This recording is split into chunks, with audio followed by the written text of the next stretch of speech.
King, and welcome back to my channel. Or if you're new, welcome.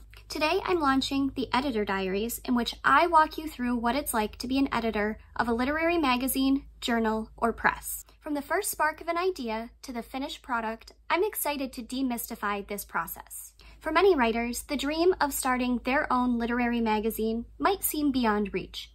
And I know for myself that too often creative endeavors feel too big on their own. However, breaking anything down into manageable steps allows me to navigate the process with realistic goals and expectations. The journey may not always be instantaneous or without challenge, but the destination is entirely worth it.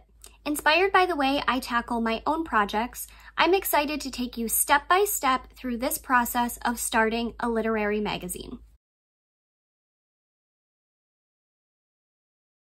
Knowing why you want to start your literary magazine is something that's going to carry you through those difficult days, make you stand apart for your future readers and writers. For my first collective, Pages Penned in Pandemic, I was already running a featured interview series on my blog.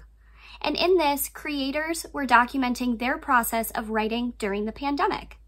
And I got to thinking that I wanted to read those specific words that were carrying them through tough times. Our vision was clear.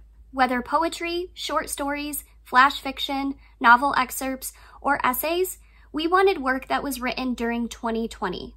And this didn't necessarily need to be about the pandemic, but it needed to be written during this time. Understanding our vision allowed us to conceptualize the final product before submissions even opened. And throughout those early days of the interview series, my favorite answer to read was always, "What advice would you give to young writers?" I got to thinking that during quarantine and isolation, that there might not be anybody to tell young writers their stories mattered, that their words were important. And because of this, I knew I wanted to do my part to help support these young writers. And that's how I found 826 National, an organization which supports the writing of young writers. And I knew from there that I wanted to donate all proceeds from the print collective to this wonderful organization. For the ELPIS pages, my vision was a little bit different, but the why was entirely clear. I wanted to give a voice to self-identifying women, and I wanted to use the proceeds to donate to the Planned Parenthood Action Fund, which supports reproductive rights. After all, women's rights are human rights. I knew that I wanted to give a voice to women. While I'm still in the submission process for this second collective, I keep my why clear daily. Once you've clarified your why, you will want to figure out how you're going to run your magazine. Will you be tackling this new project on your own? Will you be bringing in a team or editors or future admins to assist in this process? For Pages Penned in Pandemic, reaching out to my best friend Justin Mayer seemed like just the way to tackle this project. I knew I wanted to donate those proceeds from the sales of the print collective, and I knew I wanted us to stay connected during tough times. In the past, I was a contributing editor for an online literary magazine, and we worked as a team. If you'd like to know more about my experience working for 1for1000, let me know in the comments. As the editor-in-chief for this first collective, my responsibilities were varied. I tackled admin responsibilities, social media, branding, interior book design, book cover design, as well as author outreach. Together, we read and discussed all submissions, we sent emails together, and we also worked on the final layout together. For the ELPIS pages, I decided to take on this collective on my own, as I felt it was my responsibility as a woman to give self-identifying women a safe and comfortable experience submitting their work on womanhood. It also helps that I have the experience of one published collective to help guide me on this next adventure. Maybe you won't know how your workflow is going to be implemented, and that's okay. It might be trial and error as you begin this new project, but having a general idea of how you want to run your magazine is something that's going to help when the tough times come and when you need to make decisions that are going to affect the future of your magazine as a whole for both readers and writers alike. While the granular elements of font and color scheme are extremely important for your magazine, it's also important that you recognize your call to action and your overall voice as a magazine. So how do you know your brand? Combining your why and how will inform the development of your magazine or journal as a whole. While this may seem overwhelming, remember to take it one step at a time. Start with the name, then your aesthetic, then the overall voice of your magazine. Coming from a background in marketing, I understand this firsthand. However, I knew that research was still going to be important. And for you, maybe it's looking at literary magazines that spark joy in your heart. What do you love about them? What do you like about them? What would you improve in your own magazine? Take notes, research long and hard, and I think you'll find the way to your perfect brand. If you're interested in knowing the specifics of how I created a recognizable brand for both Pages Penned in Pandemic and the ELPIS pages, let me know in the comments below.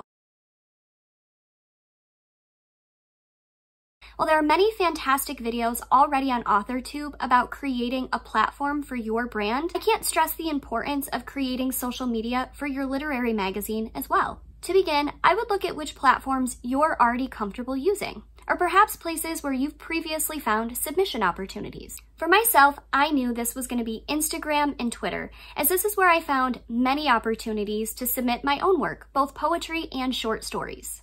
Since you've already determined your why, your how, and your overall brand, this is going to make the creation of your social media that much easier.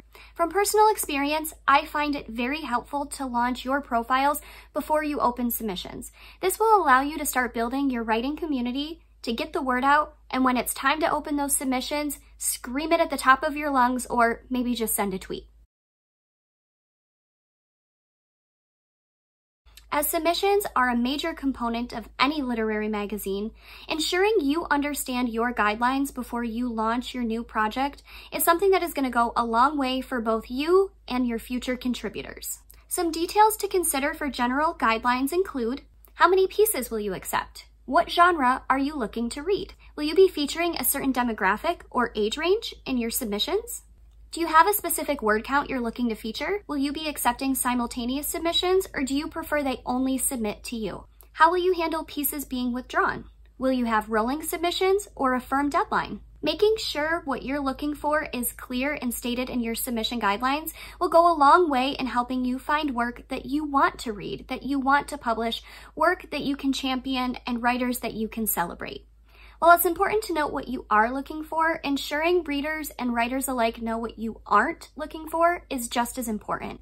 This protects not only you, but also future writers. Though beginning this type of project opens you up to future interactions, and those interactions might be wonderful, you might make lifelong friends and further build your writing community, I cannot stress the importance of maintaining your own mental health and well-being throughout this process. It will be helpful for you to note author rights, payment, future promotion, and response times as well. I always find that detailed information helps protect not only you as the editor, but future contributors from any harmful or uncomfortable situations that may occur throughout this process. Once you understand your submission guidelines, you just have one more step on the way to fully designing, branding, and launching your new magazine. Knowing whether you will be publishing weekly, monthly, quarterly, once a year for a special anthology, this is all important to determine your publication schedule.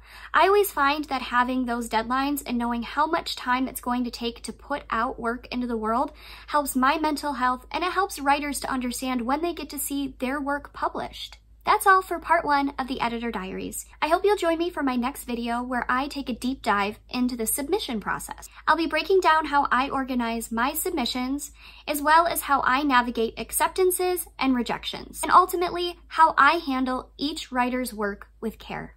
Until then, thank you so much for watching. Don't forget to like and subscribe, and remember, no matter where the day takes you, dream big.